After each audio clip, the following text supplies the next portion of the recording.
Hi, I'm Steve Sink, also known as Pagan Zero. Welcome to Traplighting in Mandelbulber. You and I together are going to build a complete animation using nothing but stock settings and a copy of Mandelbulber 2.18. Won't you follow along with me, and together we'll make something kind of cool. Alright, right here, Mandelbulber, right from the default settings. We're using 2.18, the brand new release version. Anything later than that will work. Anything earlier than that will not do what we're going to do today. This is Mandelbulber, not Mandelbulb 3D, by the way. Mandelbulber. First thing we're going to do is we're going to go up to your view. We're going to go show toolbar like that. We're also going to turn on auto refresh, and the default Mandelbulb shows up. We're going to hit this Minger sponge right there. Minger sponge. Oh, sorry, we lost our auto refresh. I want to change image. First thing I want to do is I want to go to HD, and then I'm going to have it. So I got 960 by 540. Next thing I want to do is I'm going to go to effects down here at the bottom. I'm going to go to background at the side. I want to turn off the default 3-color gradient and attach this, or change the background to solid black like that. All right. Next I want to go over here to object. At the default I should have the fractal pane showing on the left. We have Minger sponge because we added the Minger sponge from the toolbar. I'm going to hit this second formula pane, which will automatically say, do we want to enable hybrid fractals? We're going to select yes. And in this second formula, we're going to scroll all the way down to the bottom of the main formula list, put on Vixsec, and see, we now have a Minger sponge and we have a Vixset. We have changed the default settings down here, image adjust to HD and then half of that. We have not changed any other effects other than the background we have changed to black. Let's go back to objects, Vixsec. We are now ready to turn on the trap lights. Effect, lights over there. And at the bottom, we'll see fake lights based on orbit traps. We will select that on, and you will see that nothing happened except the whole fractal surface got light. Well, we're going to go through these one by one. First off, we're going to try to just get some visibility. And so I'm going to pull up my pane a little bit here so that I can get at my animation window. Click on keyframe animation. For more details about how to use keyframe animation, see my keyframing in Mandelbulber video. Back up here to view, I'm going to turn off show toolbar. We are done with that. We only needed that to generate our Minger sponge there at the beginning. We have now got our shape. We've turned on trap lights, yet we don't see any of those lights coming around in the back like we normally would. So what are we going to do about that? First, let's double the X orbit right here, and we'll come back to what these things do, but that'll give me just some faint shapes here around the end. We're going to change the shape. The default is point. We're going to change it to square, just so I can get a little bit more visibility. There we go on the lights. We're going to go down here to the rendering pane, and under the ray marching step multiplier, I'm going to start halving it until the lights firm up. I'm going to say at point 125 works good. I go one more and you'll see that they're pretty tight, but just for our demo purposes here and at low quality when we're just doing our we're just playing around. Later on we're going to increase that to get better quality. So 0.125, let's go back to effects and light. All we've done is we've just merely changed this x-axis. Now what have I changed? I'll explain each one of these parameters, that are under fake lights. Fake lights are also called orbit traps or trap lights. I prefer trap lights because it sounds really cool, much cooler, than fake lights. Let's talk about trap lights. First off, this we're not going to start at the top and work our way to the bottom. We're going to start in the middle and then bounce around a little bit, but it'll make sense. We would merely change the x-axis. Right now, the distance of these light shapes from the interior is controlled by the x, y, and z axis. We changed the default x-axis, which was 2. We changed it to 4. It brought them off of the surface a little bit, and has them floating in the air so we can see them. I tell you what, we will go through these one by one from the top to the bottom. Starting this minimum iteration and maximum iteration. Minimum iteration 1 sets them basically, it's easier to show you than to tell you. If I go like that, it sets another whole level of lights that start at the 0 level rather than the 1 level. The default is 1. There's no 0.5. These are they're not contiguous. They're binary. They're either 0 or 1. You can go up to setting at 2, and then you're basically just turning the lights off except for the interior. So for our purposes, maximum iteration and minimum iteration, these determine how many shells, I like to look at it that way, of these lights there'll be. 1 is going to be our default. Like I said, if we took it to 0, excuse me, wrong way. If we took it to 0, we'd have another layer out here. I don't want to have that much light. I want to keep just a layer over my fractal. So we're going to keep this as 1, and we're not going to touch these again. One thing we are going to do before we get too far into each of these settings, we are going to start adding them to our keyframe here so that we don't get lost, so that we can always return to where we were before. So under this keyframe animation, you'll see that the camera settings are the only thing we have listed as default. I'm going to just add every single thing on this pane. I'm going to go from, except I'm not going to add minimum, maximum iteration. I'm going to go intensity of surface, add to keyframe, and all the way down. Visibility of glow, I'm going to add softness, I'm going to add the shape. If I right-clicking on here, I can go add to keyframe animation. Clicking on any one of these X, Y, or Z orbit trap center axes will add it. I'm going to add shape size and all the way rotation, and I'm going to right-click on this color and add that. There we go. Now we have added every single parameter of the fake lights other than the minimum and maximum iterations, which we're not going to use for this video. We have added that to the video. And we're going to add our first keyframe there so we can see what's going on there. Now, anytime we double click on this, it'll take us back to this default shape with all those parameters, which we've included every single parameter. So that'll take us back to here every single time, no matter where we change, no matter what we change. So we've got our shape, the lights in effect. We can start playing with these parameters. We'll look at intensity on surface. Now, intensity on surface does what it says. Right now, the default is 1, but as I start backing this off, you'll see that the outside lights don't change, but the amount of light that's coming off of the surface will change. I'm going to back that down to about 1/4. Visibility of glow, we change that, and then we can start brightening it up considerably. We're going to leave it right now, visibility and glow, on about a 2. We're going to the softness. Let's see, visibility of glow, as I said, changes the visibility or the brightness, I guess. Softness is how diffuse it is. Excuse me. As we sharpen them lights up, ooh, that's an interesting effect. It kind of negativized them. Anyway, I'm going to leave this on the default, and we're not going to touch much softness at the moment. Relative thickness, however, we will be playing with all over the place. As you see, as we thicken these lines up, it's often awful similar to brightening the visibility of the glow.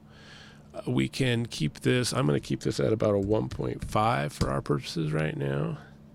We are going to play with the shape now here. This is probably going to be the funnest thing. I put us on square so that we could see, just because this is a Minger type hybrid shape, and so the square lights lend itself well to it. But our default is, of course, points, which you can see there's a point, orbit trap point, floating above each of the vertices, and I won't get into the whole science behind orbit traps because I frankly don't understand it myself. If you hold your cursor over here, it gives you basically it's a point defined in 3D space, and the brightness of the point is dependent on how close it is to the shape during chosen blah blah blah blah blah. You can read about all that. The point is it makes a glowing point of light above the shape of the fractal, and as we change the shape of the fractal, those lights will change. So here's a point. That has been standard for Mandelbulber for several years. The brand new features, we now have line, circle, square, sphere, and cube. We'll look at line, which will send a ray of light out into bing, every single point along here. And one thing I forgot to mention is, one thing I forgot to do rather, is actually add thickness to our keyframe animation. So we're going to add it at 1.5. Back to our shapes here for the lights, we see we did point and line, and we'll see circle adds these little circular shapes. Circle, and we're going to skip ahead. We're going to skip square for a second. Circle, and then the 3D version of circle, sphere. That's a 3D shape. It's easier to see it with the square, and then the 3D version of the square, meaning the cube, looks like that. We're going to play strictly with the square today. Each one of these shapes can be used, but it's not contiguous when you go from one shape to another, meaning there's a clear break point where all the lights change from line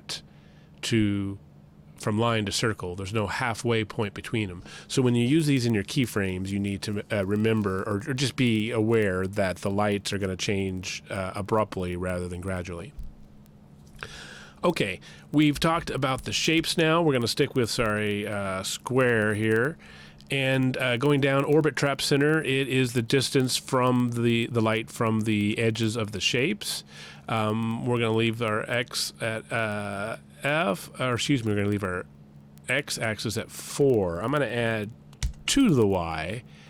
There we go, just to get a little bit of distance. Later on in part 2, we're going to talk about audio syncing this, but for now, we're going to leave the lights as close to the surface as we can, yet still leave them looking like a distinct light cage, I like to call it. So that's the orbit trap centers. We're going to leave those at 4 and 2 for right now on the X and Y and leave Z alone. Shape size is only works when you have a shape, obviously. It changes the size of the light shape. Right here is the default 1. If I were to double that, you would see that at 2, we start morphing into each other in the light cage. Okay, here on the shape size, at 1, we see what it looks like now. If I were to back that to half, the shapes get smaller and smaller until they start approaching the points again. Let me go back to R to the default, and then when I double it, you'll see that it makes one solid light cage with little shapes in between it. And then if I go higher, I think 3 actually disappears altogether. Pretty much, yeah, the shapes are too big to be in the visible area. Probably if I zoomed out, you might be able to see them. Let's go back to the default of 1, and that is shape size. Shape rotation next is pretty cool.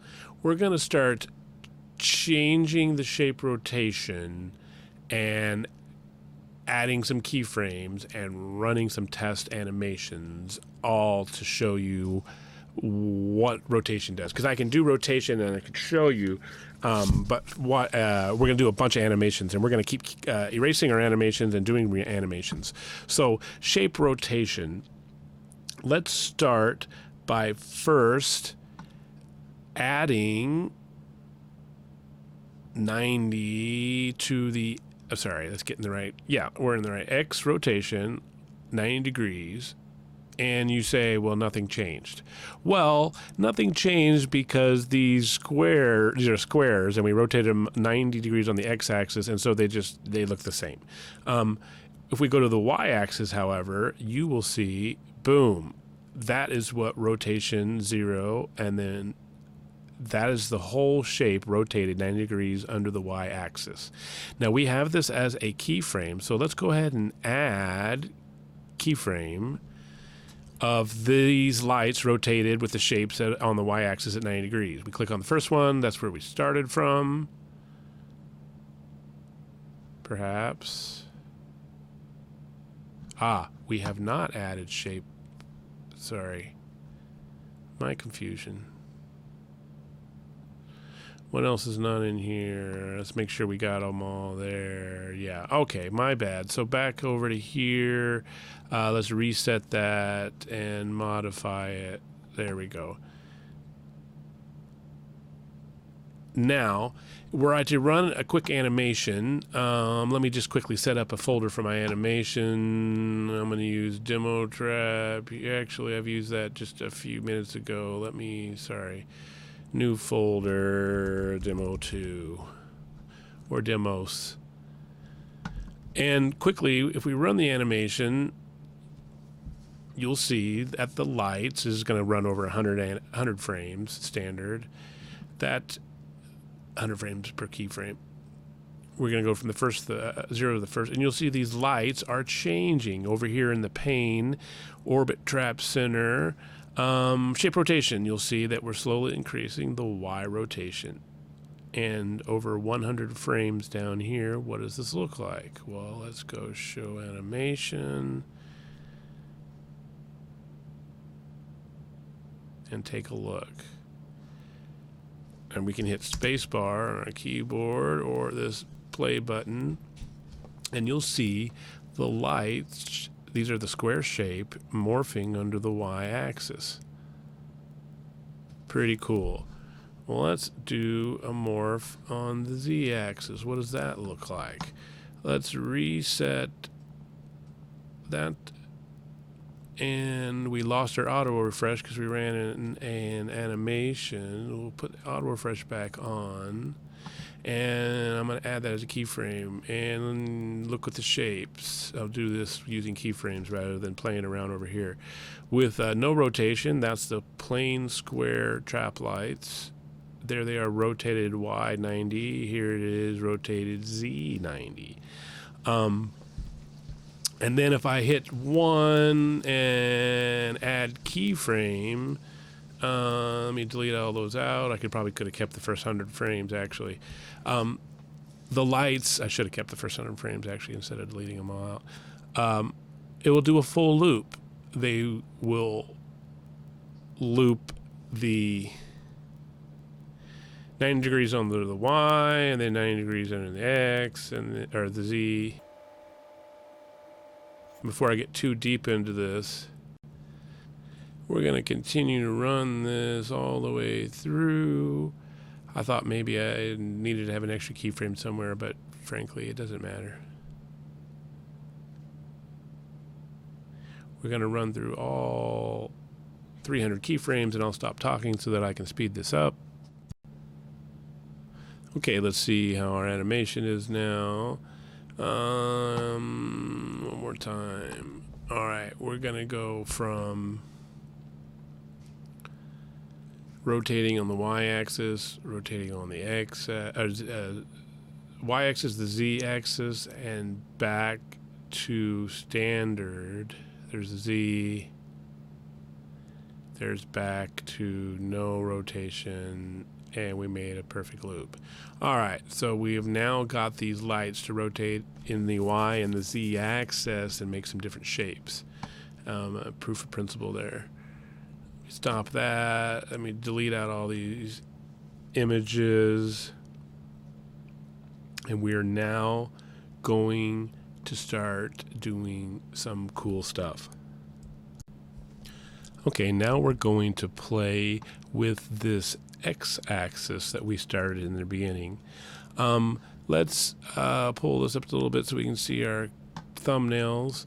Let's change down here. We can do this a couple ways. We can change it over here, or we can change it down in here. We want to change the main fake light orbits trap to 8. under this one, and you'll see that it looks like that. And so now when the lights they'll spin around like we set them to spin, and they'll also pull out and then pull back in and return to the beginning. We can run that out now, but let's also play with the line thickness that we changed. Let's go here to the second frame here, and this time let's play with it over here. Relative line thickness, let's change it to a 2, and since we ran our animation, we lost our auto fresh. So here we'll modify it. So now we're morphing the shape sizes. We're morphing the shape. Well, actually, we aren't morphing the shape size at this point, are we? We could do that too. Let's look down. We have 1 across the board here. So let's take a look. What does... Let's take a look what 2 might do here. Let's add 2. Versus 1. All right. And let's do one more thing. Let's also change the color. Let's go down here. We've got this keyframe already. Let's change the color here to a nice bright orange. Yeah, orange. And modify keyframe. Let's change this to a nice bright blue.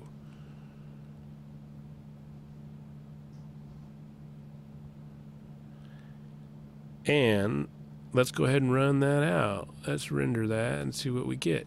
Now, I'm going to watch a little bit of this rendering because we're going to watch the light shapes. They're changing and they're morphing and they're turning. But they are also... the problem with having too many variables change at once. We're also pulling away from the x-axis, so we're backing the lights up. We're also increasing the line thickness, and we're also changing the color. So we're changing a bunch of parameters at the same time here, more than we can comfortably figure out. Okay, now the x-axis is pulling back in because we only had it set to go out on the frame 1. We should be approaching something like blue, and watch this transitional shape here because I already ran this earlier, and I know that we get a lovely shade of purple right through here, violeted purple.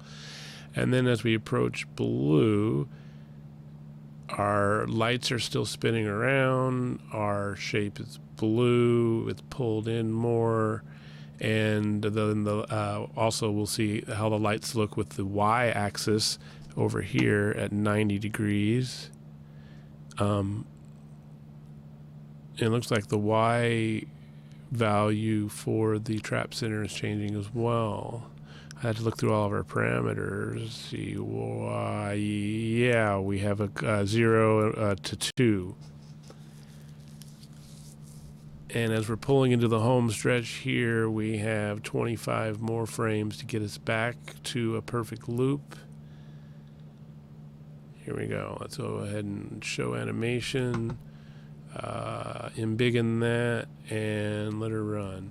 So now the lights spin around, our x-axis goes out, we turn yellow, we have the y-axis at 90 degrees, we hit blueness, we've gone in on the x-axis, and we're rotating back to the default into a perfect loop. So now we're starting to see some cool things happen. Look at that. Okay. We are now ready to start adding, basically we're ready to start morphing the shape itself and then adding a bunch of keyframes. We have 4 keyframes. What I'd like to do is take us up to 20 total, which would be a little bit over a minute. It'll be like it'll be 2,000 frames.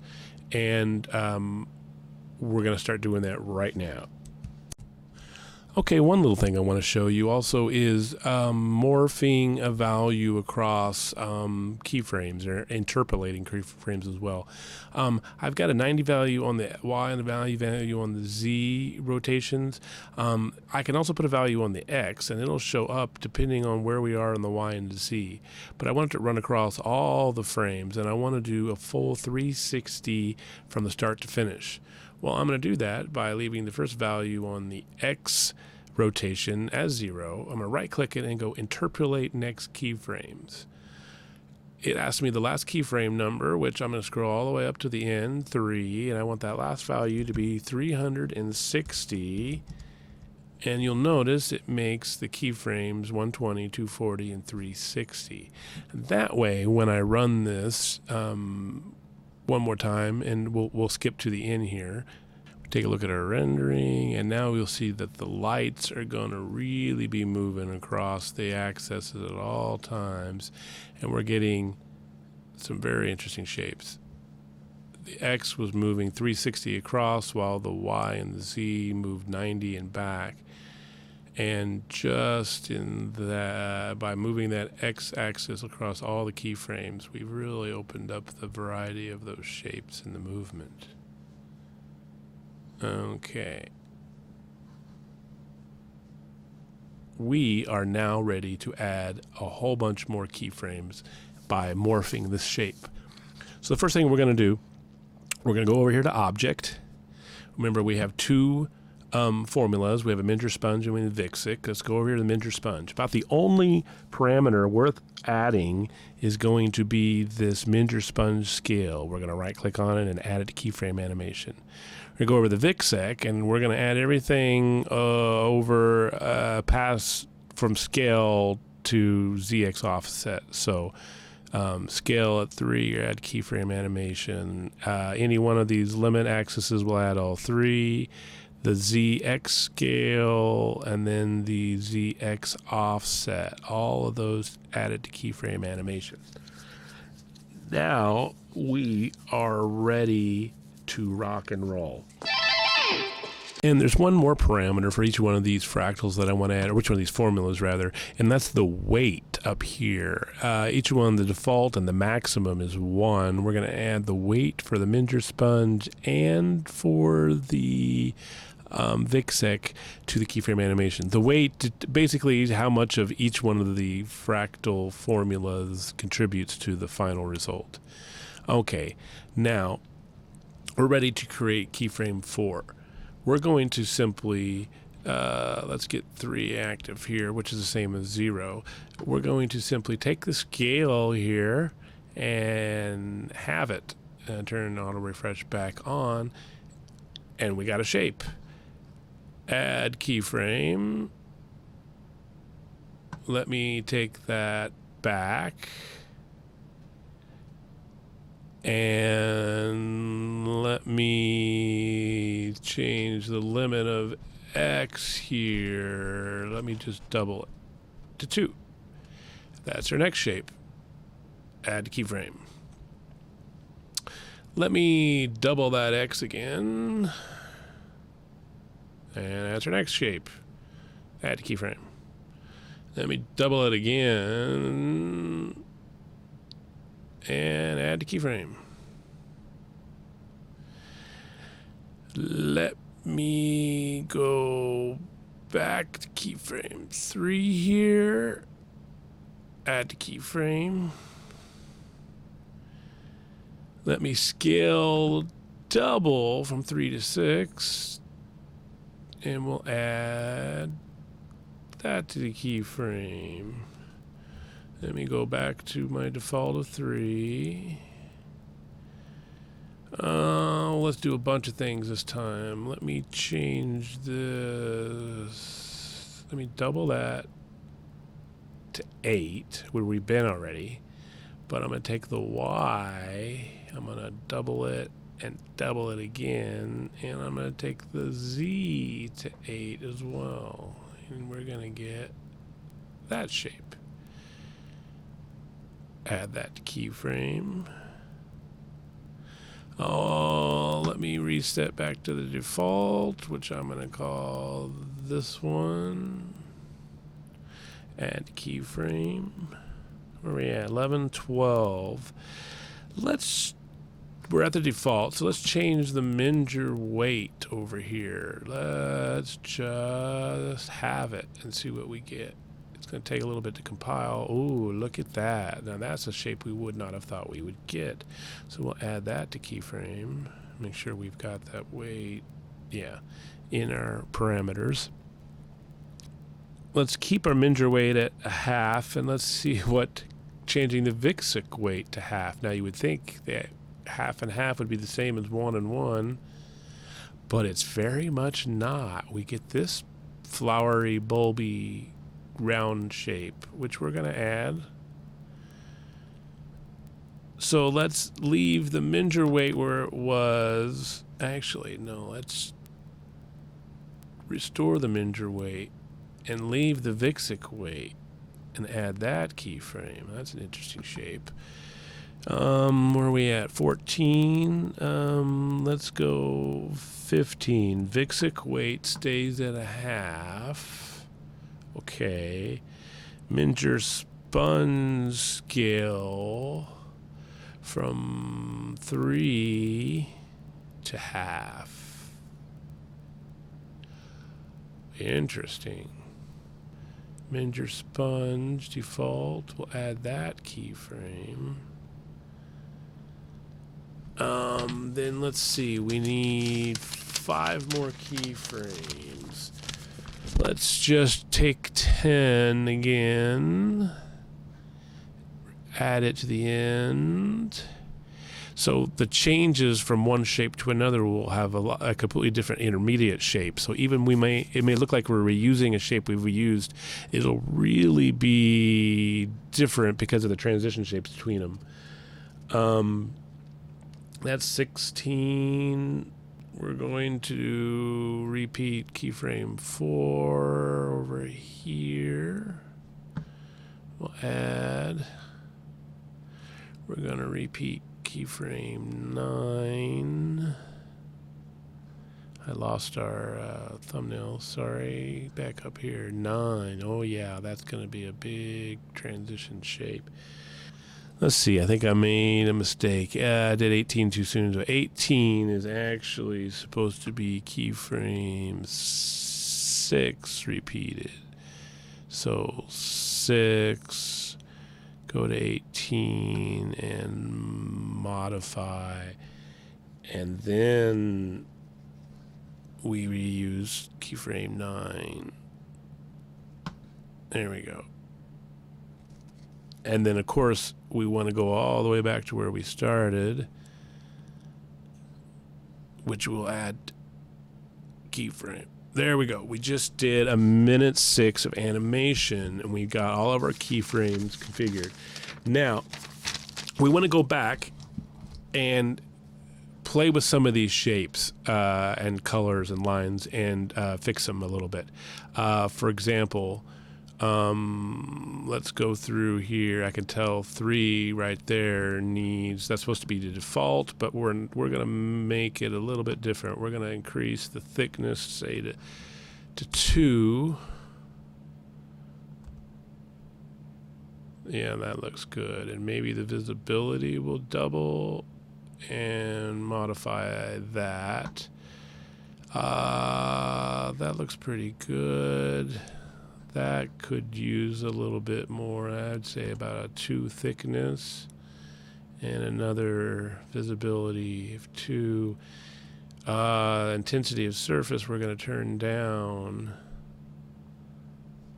In fact, intensity of surface was supposed to be at 1/4 all the way across. So here's a chance to look at interpolate keyframes, and I'm going to go all the way to 19 with a value of 0.25.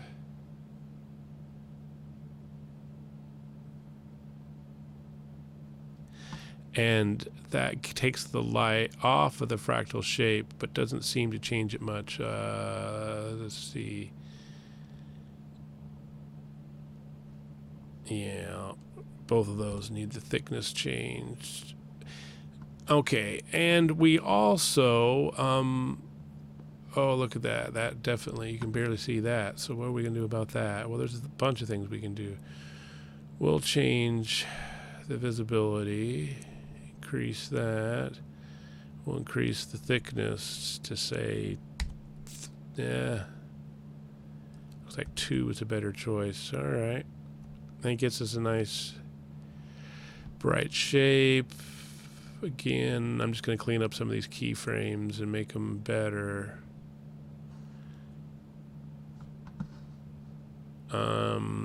This one keyframe that I keep repeating, if I would have done it better the first time, I wouldn't have had to fix it throughout. That looks pretty good, but thick up the lines a little bit. It looks like that one's going to be just fine where it is. And this one, I think it may be a brand new shape that I didn't have when I ran this test earlier this morning.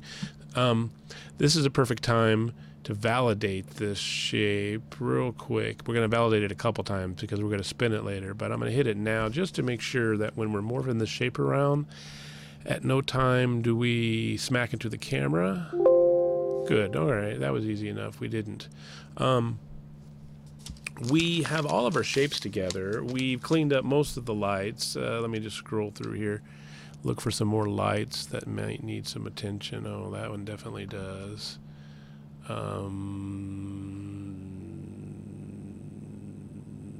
What do I want to change here? I guess just the thickness. Let me just double the thickness. Yeah, it looks like a combination of doubling thickness and visibility is what I need.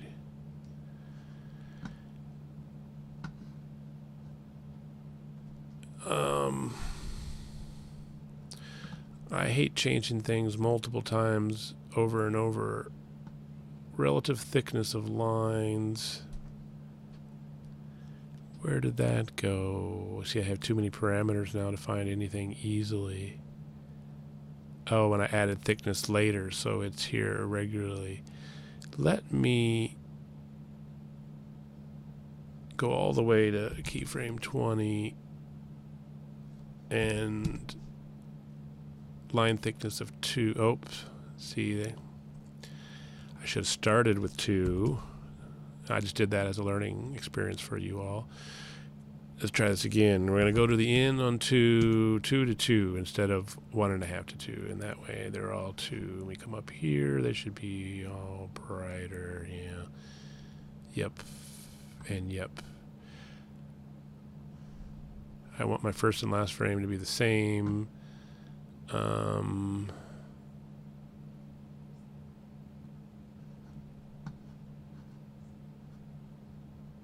Yeah, I'm going to just make this first frame the same as the last frame.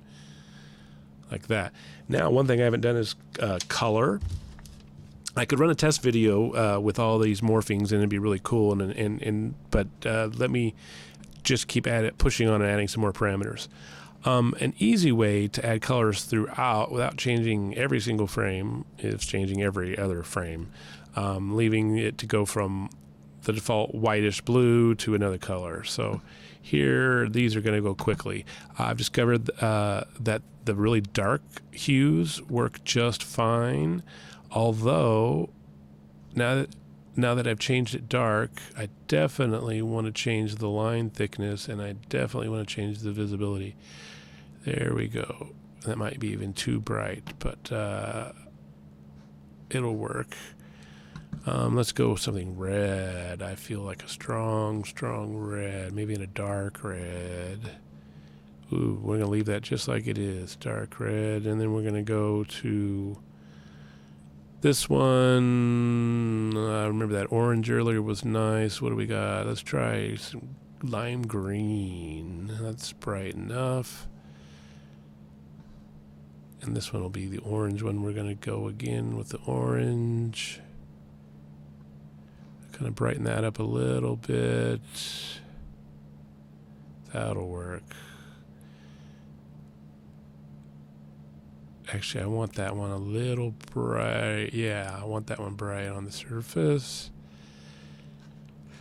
How we doing? Well, we got a few more to go. 12, we'll make any color. Just pick a color, random. Hey, that's our color. Ooh, that's gonna be nice.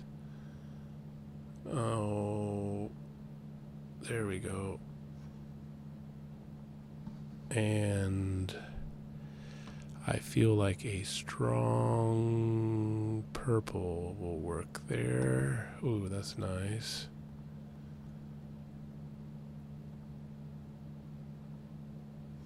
Okay, almost there.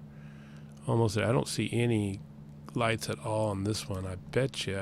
We might have to, what happens if we pull back on that? Aha, look at that. We've got lights all over the place on that. Oops. What did I just do?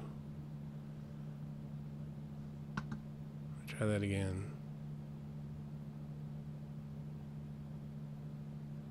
That'll work. We turn that light thickness down. Nice.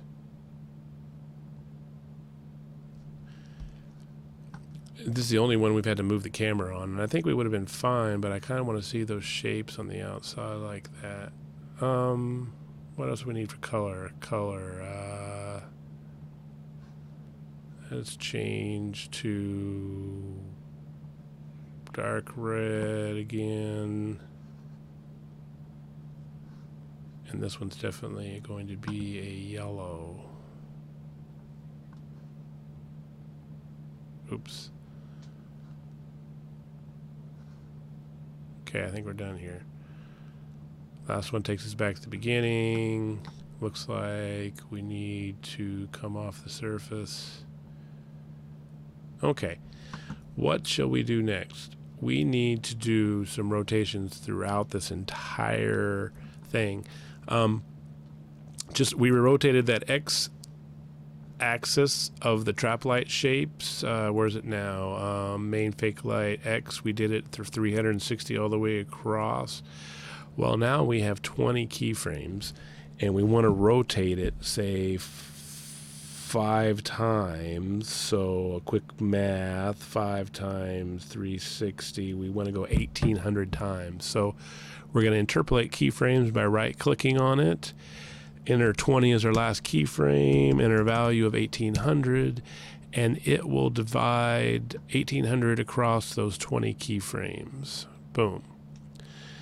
All right, so we've got the lights rotating across the entire video. We are ready to rotate this entire video. We are pretty much done with trap lights as such. Yay, pat yourself on the back. We have done a lot. If you look at our lights, you can see that we've got different colors and different shapes and different sizes, and a good looking video this will be. But it's a little bit boring in that our shape doesn't move. I did literally one camera move just for this one shape here. And I don't know how that's going to work out. We'll be surprised to see how that turns out. I want to rotate this whole thing. How do I do that? Well, I'm going to go over here to the object frame, object, and instead of the fractal pane on the left side, I want to go global parameters. This time I see an X, Y, and Z axis rotation for the entire fractal. I want to add that to the keyframe animation, clicking on any one of them and adding it will add all 3. And I want to drill down here to the bottom, and I want to rotate this whole entire shape, and I want to rotate it 90 degrees every keyframe. How do I know how much I want to do that? Just trial and error. I actually created 2 sets of videos for my last video where I rotated one 180 degrees per keyframe against a layer rotating 90 degrees per keyframe. We're going to do 90, and we're going to multiply it 90 times 20 to give us 1,800 total. So main fractal rotation X, first keyframe 0, our last keyframe, let's see, right click, interpolate next keyframe, select 20 and give it 1800. And that, boom, will take a while because there's 20 keyframes. There we go. Now this fractal will rotate along the x-axis 90, and we're going to do the same thing for the y-axis. Interpolate next keyframes all the way to 20. The last value is 1800. And we have now completed all of the parameters that need to be set up for, let me give this a refresh. It doesn't look any different.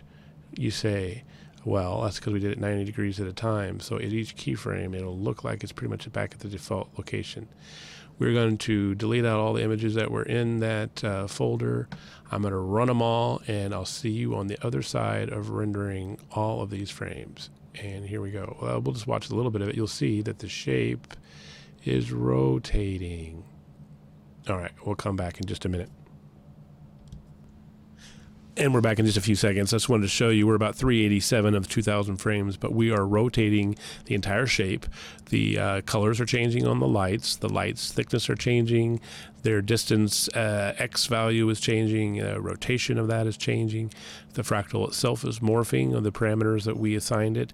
It is rotating throughout the entire scene as the lights rotate within it, as the entire thing changes colors. And what we didn't do, we didn't change the light shapes. This is the square throughout, but I wanted to have a nice smooth morphing throughout. Okay, we have about 10 minutes to get through the 2,000 frames, and I'll see you on the other side. So we got about 500 frames into here when I realized that I had forgotten something. The X rotation of the fake lights was set up to run 1800 throughout, but what I forgot that when the Y or the Z goes back to 0 and just the x-axis is spinning, you won't see it with a square because it'll mainly just be spinning along the x-axis. So sometime after these values, we need to go into the y-axis here, interpolate up to 20, and I'm going to add, say, 1500 and let that go through and run. So lesson learned, I should have rotated both the X and the Y the same way that on the main fractal rotation I'm rotating both the X and the Y. I should have rotated the orbit lights as well. That's already populated, and I'll keep running, and we'll see now that the lights should be changing both X and the Y axis. There they go. And without that, it'll just spin on one axis and not be near as interesting as it could have been spinning along two axes. All right, I'm going to let that finish out, and I'll see you on the other side. All right, let's take a look and see what we got. I already know that we're going to have to go back and do one correction. I think the shapes are just a little bit too close to the fractal. So let's look at it. We looked at the first 4 frames several times. When we see the morphing of that, it's when we start morphing the shape that things are going to get out of hand. So we'll watch this for the minute or so that it progresses, and then we're going to make some changes. Here we are rounding into 400. Now we start morphing the box, the fractal shape, and we see those lights are changing. And then somewhere around 500, I remembered, hey, I got to there we go. I got to change more than just the x-axis. We got to add the y and z right around in there. So that's one change we'll have to make. We'll morph that from the get-go. I want to pull those lights off the shape just a tiny bit. Not much, but I think I need to add that y-axis back to 2 to pull those off just a little bit. Wow, that's beautiful right there. That came out nice. It came out nicely. Yeah, I want to pull those lights off just a tiny bit. Oh, there's where our weighting gets into that mixture, fluid, hybrid. Oh, look at that. That's beautiful. And there we go. We're in the half weight. And then we're back to 1 and 1. There's the shape that we thought would be too close to the camera, so I backed away from it. You can't even tell with the way the camera moved. Nicely done. Oh, those lights are about where I want them. I don't want them any further or closer than that. I may just, yeah, see, now that's a bit close there, but when we start the audio syncing, that'll change. And then because I didn't set my parameters exactly right, there's a tiny little hiccup where we don't have a quite a completely smooth loop. I'm going to call that, though, pretty darn good. I'm going to do a couple of tiny fixes on it, clean it up a little bit, rerun it, and show you one more thing on the other side. Okay, that's finished rendering. I've done some corrections. I put a 2 value here in the orbit trap, Y value all the way across, and I also extrapolated the X and Y rotation all the way through the fractal. And that resulted in this fractal here animation. Let's take a look at this video here. I went ahead and compiled it into a video just to make it a little smoother running. All right. For the first through 4 keyframes. And now we start morphing the shape. Our lights are moving throughout. At no time do they stop. And like last time, I got the color changing every other keyframe. Oh, look at that. And that's the pretty part, and the lights are looking good. Morphing along. Here's the 2 parts where our weight of the formula fractal was half, and then we're back to normal.